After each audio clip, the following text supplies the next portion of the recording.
കഴിഞ്ഞ ദിവസമാണ് അന്താരാഷ്ട്ര അവയവ മാഫിയ സംഘത്തിലെ തലവൻ തൃശൂർ സ്വദേശി സബിത്ത് നെടുമ്പാശ്ശേരി പോലീസിൻ്റെ പിടിയിലായത്.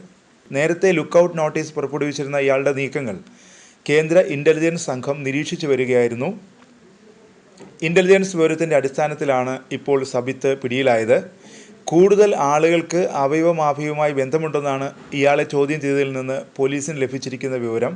വിവിധ ജില്ലകളിലേക്ക് ഉന്നത ഉദ്യോഗസ്ഥരുടെ നേതൃത്വത്തിൽ അന്വേഷണം വ്യാപിപ്പിക്കാനുള്ള ഒരുക്കത്തിലാണ് പോലീസ്.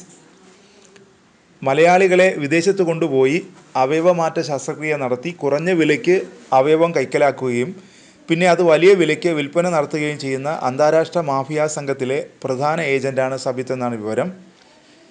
കേസ് സംബന്ധിച്ച് കൂടുതൽ കാര്യങ്ങൾ വെളിപ്പെടുത്താൻ പോലീസ് തയ്യാറായിട്ടില്ല.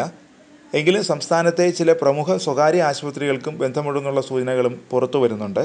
ഒരു ചെറിയ പനിക്ക് ചികിത്സ തേടിയാൽ പോലും ബില്ല് കാണുമ്പോൾ ഞെട്ടിത്തരിക്കേണ്ട അവസ്ഥ വരും. എന്നാൽ അതിലും ഭീതിപ്പെടുത്തുന്ന വിവരങ്ങളാണ് അടുത്തിടെ പുറത്തു വന്നത്.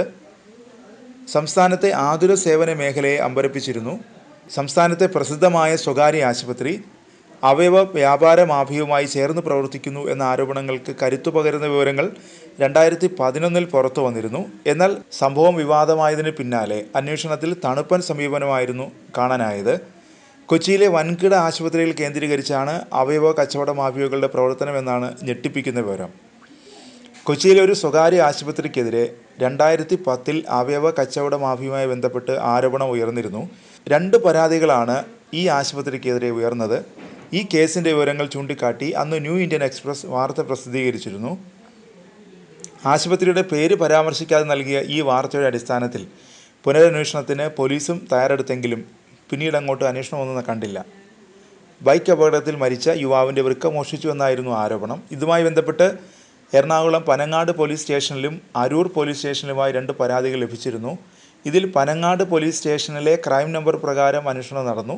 തെറ്റായ നടപടികൾ ഒന്നുമില്ലെന്നാണ് അന്വേഷണ സംഘം കണ്ടെത്തിയത്. തുടർന്ന് അന്വേഷണം അവസാനിപ്പിക്കുകയായിരുന്നു. ഇതിന് പോലീസ് ആശ്രയിച്ചത് അന്ന് രൂപീകരിച്ച മെഡിക്കൽ സംഘത്തിൻ്റെ റിപ്പോർട്ടായിരുന്നു. എന്നാൽ ഇപ്പോഴത്തെ വിവാദങ്ങളുടെ പശ്ചാത്തലത്തിൽ കേസ് ഫയൽ വീണ്ടും വിളിപ്പിച്ച് അന്വേഷണം നടത്താൻ സാധ്യതയുണ്ടെന്നും പറയുന്നുണ്ട്.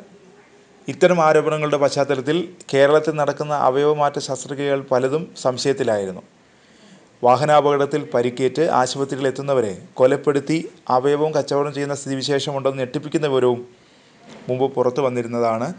സമാനമായ രീതിയിൽ മധ്യ കേരളത്തിലെ ആശുപത്രികളുമായി ബന്ധപ്പെട്ട് അവയവ കച്ചവട വാർത്തകൾ നിരവധി പുറത്തു വന്നിരുന്നു. വയറുവേദനയ്ക്ക് ചികിത്സ തേടിയെത്തിയ യുവതിയുടെ കരൾ പകുതി മുറിച്ചു മാറ്റിയെന്ന ആരോപണം ഉയർന്നിരുന്നു. ഇതുമായി ബന്ധപ്പെട്ട കേസും ഉന്നത ഇടപെടലിനെ തുടർന്ന് തേച്ചു മാച്ച് കളയുകയായിരുന്നു. അടുത്തിടെ ദേശീയ തലത്തിൽ പ്രവർത്തിക്കുന്ന അവയവ മാഫിയയുമായി ബന്ധപ്പെട്ട വാർത്തകൾ പുറത്തു വന്നിരുന്നു. ഡൽഹിയിലെ പ്രമുഖ ആശുപത്രി കേന്ദ്രീകരിച്ച് വൻതോതിൽ അവയവ വ്യാപാരം നടക്കുന്നുവെന്ന ആരോപണമാണ് ഉയർന്നത്. ഇതിൽ കേന്ദ്ര ഏജൻസികൾ അന്വേഷണം നടത്തിയിരുന്നു. ഈ സാഹചര്യത്തിൽ കേരളത്തിൽ നിന്ന് ഉയരുന്ന ആരോപണങ്ങളെ ഗൗരവത്തോടെയാണ് കേന്ദ്ര ഏജൻസികളും കാണുന്നത്. അതുകൊണ്ട് തന്നെ കേരളത്തിലെ അവയവ കച്ചവട മാഫിയയെക്കുറിച്ച് വിശദമായ അന്വേഷണം നടത്താൻ ഒരുങ്ങുന്നെന്നാണ് വിവരം. കേരളത്തിൽ നിന്ന് വിദേശത്തേക്ക് അവയവങ്ങൾ കടത്തുന്നത് നിയമവിരുദ്ധമായ കാര്യമാണ്. എന്നാൽ അത്തരത്തിൽ സംഭവങ്ങൾ ഉണ്ടാകുന്നുണ്ടെന്നത് ഞെട്ടിപ്പിക്കുന്നതാണ്. അന്താരാഷ്ട്ര വിപണിയിൽ 3 കോടിയോളം രൂപ മനുഷ്യ ശരീരത്തിന് ലഭിക്കുമെന്നാണ് റിപ്പോർട്ടുകൾ. അതുകൊണ്ടാണ് ഇതൊരു വിപണിയായി വളരുന്നതും എന്തും വിലയ്ക്ക് വാങ്ങാൻ തയ്യാറായി ഒരു വിഭാഗം സമ്പന്നരും ഉണ്ടെന്നതാണ് അവയവ കൈമാറ്റ മാഫിയയ്ക്ക് വളമിടുന്നത്.